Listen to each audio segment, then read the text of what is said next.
శ్రీ విష్ణు మహాపురాణంలో ఇంతకుముందు వీడియోలో మనం కాల స్వరూపం గురించి తెలుసుకుంటున్నాము. అదేంటంటే కృతయుగం, త్రేతాయుగం, ద్వాపరయుగం, కలియుగం, ఈ 4 యుగాలు కూడా ఏ యుగం ఎంతెంత కాలము, ఎన్ని వేల సంవత్సరాలు ఉన్నాయి అనేవి తెలుసుకుందాం. అలాగే ఇంకా కూడా కాలస్వరూపంలో ఇంకా విశేషాలని చెప్తూ ఉన్నారు భగవానుడు. అవి ఏంటో ఇప్పుడు మనం చూద్దాం. ఇట్టివి 1000 దివ్య మహాయుగములు బ్రహ్మకొక పగలు.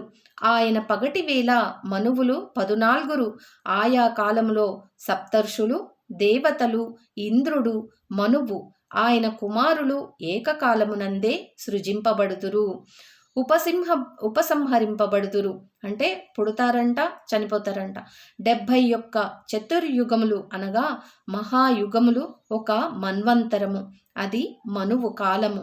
అది ఇంద్ర ఋషి మనుపుత్రుల కాలము. 1,20,00,000 దివ్య సంవత్సరములు బ్రహ్మ యొక్క దివన ప్రమాణము.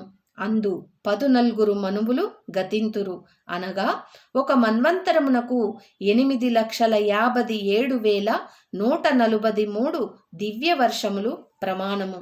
అది మనుష్యమానమున 30,85,71,429 సంవత్సరములు. బ్రహ్మ యొక్క పగటి చివర నైమిత్తిక ప్రళయము అనగా ప్రతి సంచరము కలుగును, ముల్లోకములను తగలబెడిపోవును. ఆ వేడికి ఓర్వలేక మహాలోకమందలి జనులు జనలోకమునకు ఏగుదురు, అంతయు ఒకే సముద్రమగును.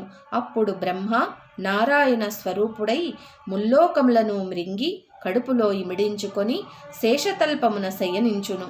భగవంతుడైన విష్ణువు నీటిపై శేషశయ్యమందును, సృష్టికర్తయగు బ్రహ్మ ఆయన నాభి కమలమందుందును నిద్రింతురు. అప్పుడు జనలోకగతులగు యోగులు ఆయనను ధ్యానించుచుందురు. సరిగా అదే ప్రమాణమున రాత్రిని గడిపి ఆవల ఆయన మరలా సృష్టి కావించును.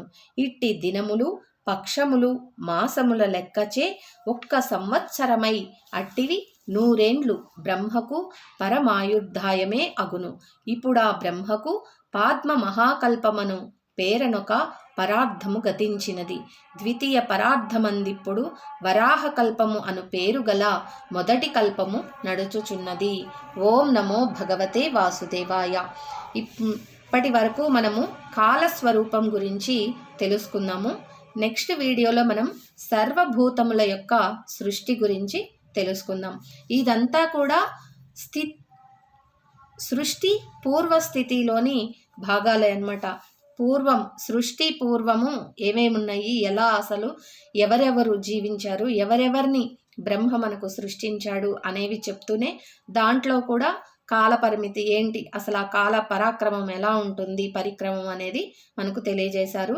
అలాగే నెక్స్ట్ వీడియోలో ఆ సర్వభూతములు అంటే సర్వభూతములు ఏంటి, మనకు ఏమేమి ఉంటాయి, సర్వభూతాలంటే ఏంటి, వాటి సృష్టి ఎలా జరిగింది అనేది మనం నెక్స్ట్ వీడియోలో తెలుసుకుందాం.